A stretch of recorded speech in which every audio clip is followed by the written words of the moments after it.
Good evening. Before a single mine touched the water, before a single attack boat left its pier, before Iranian radar operators could even make sense of what was appearing on their screens, the war was already being lost by Tehran. What unfolded on the evening of February 28th was not merely a military engagement. It was a masterclass in preemptive systems destruction, and Iran never saw it coming. This is the full breakdown of how the United States and Israel didn't just win a battle, they erased an entire war plan before it could breathe. To understand the magnitude of what happened, you first need to understand the geography and the stakes.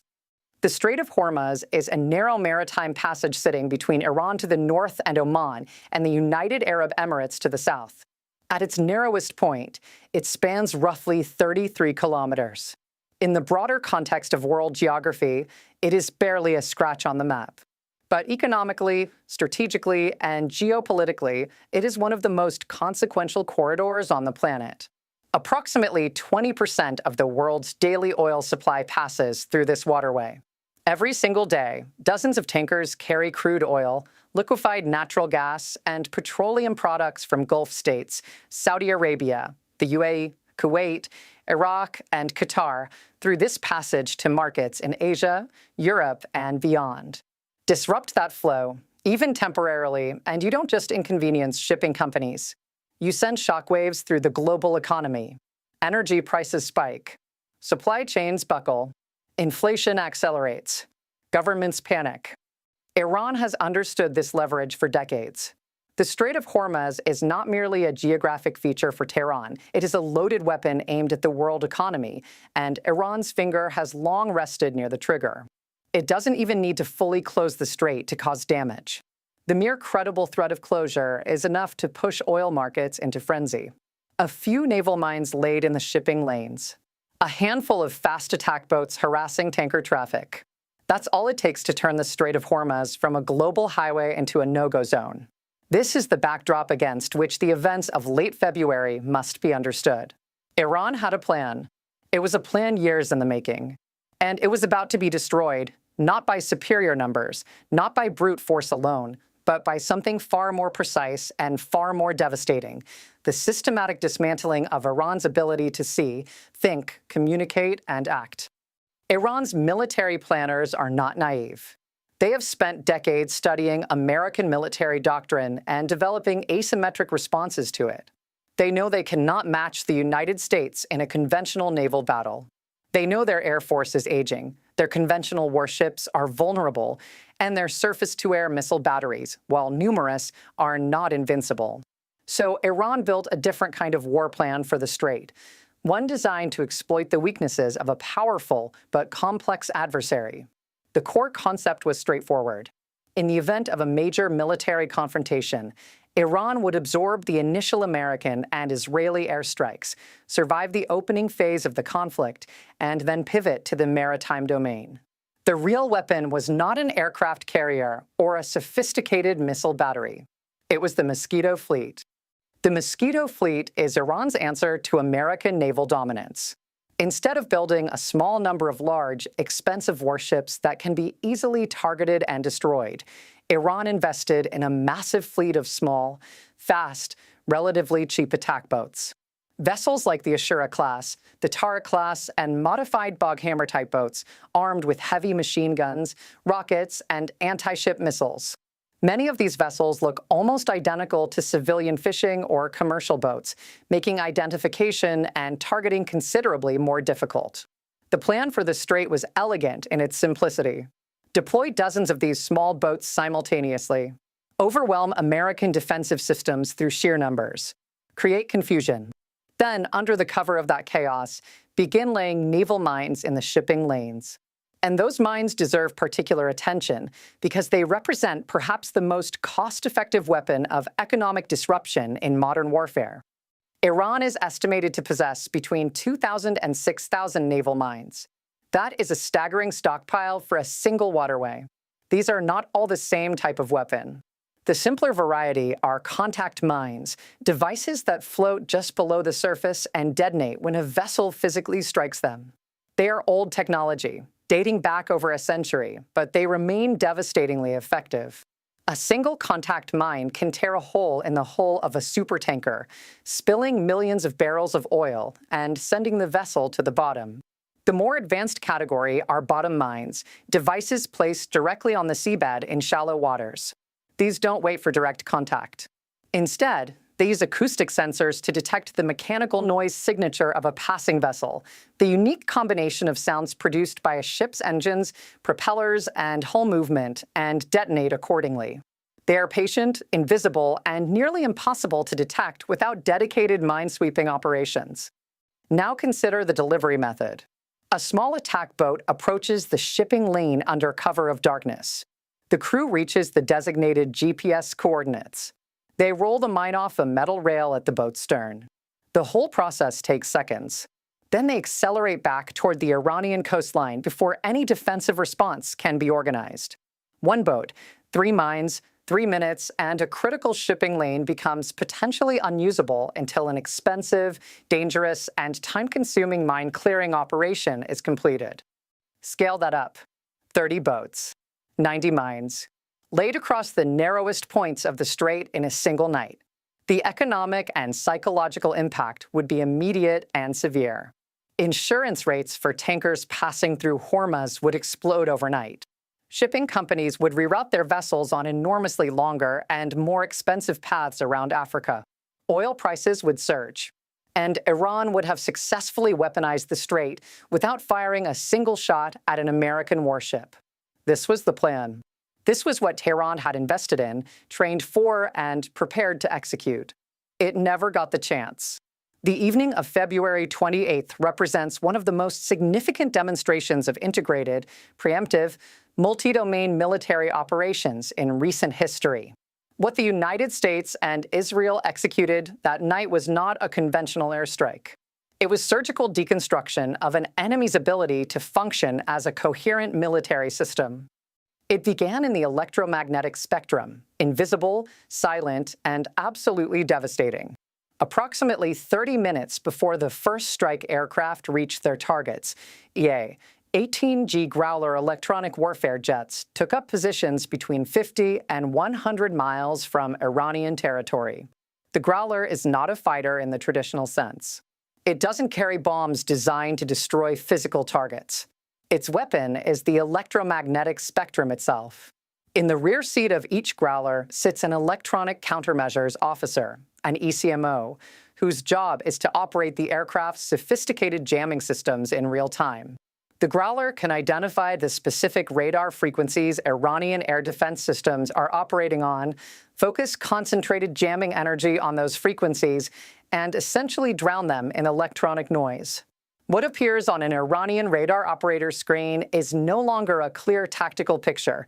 It's a chaotic blur of static and false returns. In the first phase, the goal was broad: erase Iran's situational awareness entirely. Iranian early warning screens filled with electronic noise. Operators couldn't distinguish real aircraft from jamming artifacts. The entire air picture became unreliable. Then, approximately 15 minutes before the strikes hit, the operation shifted from broad jamming to precision deception. This is where the psychological dimension of electronic warfare becomes truly profound. The Growlers weren't just blocking Iranian radar, they were feeding it lies. False target signatures were injected into the radar picture. Speed and distance data were manipulated. Fake aircraft signatures were created, mimicking the radar returns of F-15s and F-16s. Simultaneously, hundreds of ADM, 160M LD decoys, small air-launched devices specifically engineered to appear on radar as full-sized fighter aircraft, were released into Iranian airspace. From the perspective of an Iranian radar operator, his screen was suddenly showing massive formations of American strike aircraft converging on Tehran. Dozens of what appeared to be F-15s and F-16s, flying in coordinated attack packages, filling the picture from multiple directions. Here lies the exquisite cruelty of the trap that had been set. If Iranian radar operators keep their systems shut off to avoid being detected, Iran is completely blind. If they turn their radars on and attempt to burn through the jamming, to push enough power through the electronic noise to get a clear picture, They immediately broadcast their location to American anti-radiation missiles. The HARM missile is specifically designed to home in on radar emissions, routing the signal directly back to its source at supersonic speeds. The moment an Iranian radar activates to burn through jamming, it signs its own death warrant. Every Iranian air defense commander that night faced the same impossible choice: be blind or be targeted. There was no good answer. What unfolded next reveals the most sophisticated aspect of the entire operation and the most important lesson for anyone trying to understand modern warfare. The electronic warfare attack didn't stop at individual radar sets. It systematically targeted the communication networks connecting those radar systems to missile batteries and connecting those batteries to regional command centers. This point cannot be overstated in its significance. A radar by itself is not air defense. A missile battery by itself is not air defense. Air defense is the living connection between sensors, weapons, and command, the constant flow of data and orders that allows a distributed system to function as a unified whole. Cut those communications, and what remains are isolated pieces of hardware, each operating in its own bubble of uncertainty. A battery commander who cannot communicate with command doesn't know if he has authorization to fire. He doesn't know if the target he's tracking has already been engaged by another battery. He doesn't know if what his radar is showing him is real or an artifact of jamming. And so he hesitates. He waits. He does nothing. In those minutes of hesitation and confusion, American and Israeli F-35 stealth fighters moved through the compromised airspace. Not because every Iranian air defense battery had been physically destroyed, many of them were still standing, their hardware intact, but because the network connecting them had been severed. The space was open, and that brief window was all the strike force needed. While the air campaign dismantled Iran's ability to defend its skies, a parallel operation unfolded at sea, and it was guided by the same fundamental principle: don't fight the threat. Erase the threat before it can become a threat. American and Israeli intelligence services had spent considerable time mapping Iran's mine-laying capability in detail. They knew which vessels were designated for mine-laying missions. They knew where those vessels were docked. They knew where the mines themselves were stored, which warehouses, which port facilities, which maintenance compounds. 16 vessels identified as capable of mine-laying operations were targeted simultaneously. At the same moment, the storage facilities holding the mines themselves were struck. The logic was airtight. If you destroy the boats, but leave the mines, Iran finds new boats. If you destroy the mines, but leave the boats, Iran acquires more mines. Destroy both simultaneously, and you eliminate the entire capability in a single operational sequence. The weapons used reflected the diversity of the targets. AGM-114 Hellfire missiles, launched from MQ-9 Reaper drones, were used against the small attack boats. The Hellfire is ideally suited for this role. It's small, extremely precise, and capable of tracking fast-moving targets through continuous data updates. A Reaper drone, orbiting far above visual range, tracks a target vessel in real time, measuring its speed, heading, and maneuvering pattern, and feeds that information to the missile's guidance system. The missile then calculates where the boat will be when it arrives, not where it is now. At speeds exceeding Mach 1, there is no practical escape. For the larger storage compounds and port facilities, 2,000-pound GPS-guided munitions delivered precision destruction at scale. Long-range cruise missiles launched from American destroyers struck additional targets beyond the reach of shorter-range systems. By the time the sun rose on March 1st, Iran's mine-laying capability had been functionally destroyed. The boats were burning at their piers. The warehouses were rubble. The plan to turn the Strait of Hormuz into a field of floating death had been rendered inoperable before a single mine touched the water. Military analysts will spend years dissecting the technical details of what happened on February 28th. The specific electronic warfare frequencies used, the precise sequencing of the Growler jamming phases, the targeting methodology that identified those 16 mine-laying vessels. These are fascinating questions for specialists. But the deeper significance of these events operates at a level above tactics and above weapon systems. Consider the perspective of the Iranian commanders who lived through that night. A radar operator who watches his screen fill with impossible images, who cannot trust the data in front of him, who knows that activating his own systems invites immediate destruction. That operator has been broken in a way that physical damage alone cannot achieve. His confidence in his equipment is gone. His trust in the information he's receiving has been destroyed. The psychological damage is as real and as lasting as any physical wound. Consider the battery commander who reaches for his communication system and finds only silence, who has a target on his radar, or what appears to be a target, but cannot get authorization from command, cannot coordinate with adjacent batteries, cannot know if he's seeing a real threat or a phantom. That commander is not just tactically neutralized. He is professionally and psychologically shattered. The entire framework of confidence and competence that his years of training built has been hollowed out in a single night. And consider the Iranian naval commander who receives word that his mine-laying fleet has been destroyed at the pier, that the enemy identified his vessels, located them, and struck them before they could even begin their mission. This is not merely a military loss. It is a revelation. The enemy penetrated his operational planning deeply enough to map his capabilities in detail. Nothing is hidden. Nothing is safe. The preparation stage itself has become a target.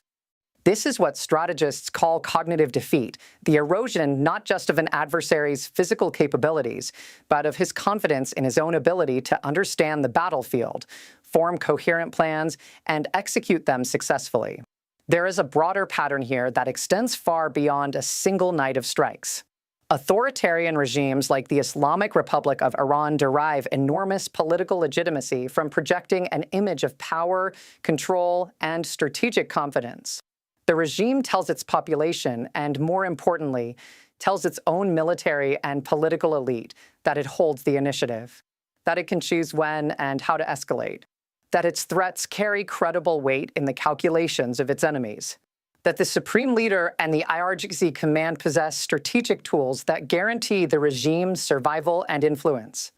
Every time an operation like the one on February 28th unfolds, every time Iran discovers that a plan it has carefully constructed has been mapped, infiltrated, and destroyed before execution, that image suffers a wound it cannot easily heal. Once is an intelligence failure. Twice begins to suggest systemic vulnerability. Repeatedly, and the question becomes unavoidable, even within the regime itself. How deeply has the enemy penetrated our decision-making processes? How much of what we plan is already known before we act? If the enemy can find our boats at the pier, what else can they find? These questions, once they take root in the minds of commanders and political leaders, are extraordinarily corrosive. They generate paralysis. They breed internal suspicion. They undermine the confident, coordinated decision-making that effective military planning requires. The United States and Israel did not merely destroy hardware on February 28th. They created doubt, deep, systemic, difficult-to-dispel doubt at the center of Iranian strategic decision-making. And in the long run, that may prove more consequential than any individual military success. The story of the Strait of Hormuz crisis is ultimately a story about the evolution of warfare, about what it means to win in an era when the most decisive strikes often happen in the electromagnetic spectrum, in the intelligence domain, and in the operational planning stage, long before physical weapons are deployed. Iran entered this confrontation with a credible and well-developed asymmetric strategy. Its Mosquito fleet, its mine stockpiles, its layered air defense networks, these represented real military power, genuinely capable of causing serious damage and economic disruption if deployed effectively. They were never deployed effectively, not because they lacked technical capability, but because the invisible architecture connecting them, the radar networks, the communication systems, the command and coordination structures, the operational timelines, was dismantled before it could function. The Strait of Hormuz remains open. The global economy continues to receive its daily supply of energy through that narrow passage. And Iran is left to confront a question that no military force ever wants to face, not just how to rebuild what was destroyed, but whether the plans they build next will survive long enough to be executed at all. That is a question without a comfortable answer, and it is the most powerful strategic message the events of February 28th delivered.